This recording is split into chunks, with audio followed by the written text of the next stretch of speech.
السلام علیکم ورحمۃ اللہ وبرکاتہ۔ امید کرتی ہوں آپ سب خیریت سے ہوں گے۔ میری دعا ہے کہ اللہ آپ سب کی تمام مشکلات اور پریشانیوں کو ختم فرمائے اور اللہ آپ سب کو صحت و تندرستی والی خوشیوں بھری لمبی زندگی عطا فرمائے، آمین ثم آمین۔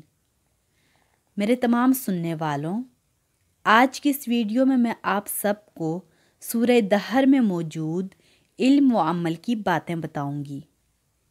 شروع اللہ کے نام سے جو بڑا مہربان نہایت رحم کرنے والا ہے۔ اللہ نے ہمیں اس دنیا میں امتحان کے لیے بھیجا ہے۔ اللہ کا شکر ادا کرنے والے کامیاب اور اللہ کی ناشکری کرنے والے ناکام ہیں۔ کافر زنجیروں، طوق اور دھکتی آگ میں ہوں گے۔ اللہ سے کیے ہوئے وعدے کو پورا کرنا اور اللہ کی ناراضگی سے ڈرتے رہنا نیک لوگوں کی صفات ہیں۔ نیک بندے اللہ کی محبت کی وجہ سے مسکینوں، یتیموں اور قیدیوں کو بھی کھانا کھلاتے ہیں۔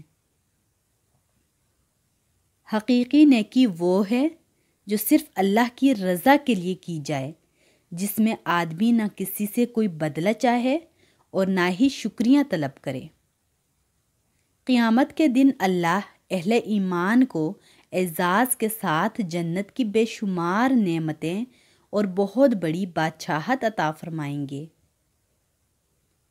ہمیں صبح و شام اور رات میں بھی اللہ کا ذکر اور اس کی تسبیح کرنی چاہیے۔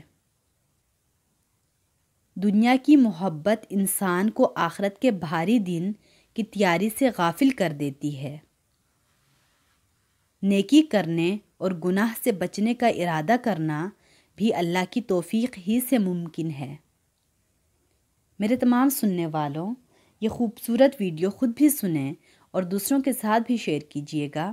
اپنا بہت سارا خیال رکھیے گا اور مجھے اپنی دعاؤں میں ہمیشہ یاد رکھیے گا۔ اللہ حافظ۔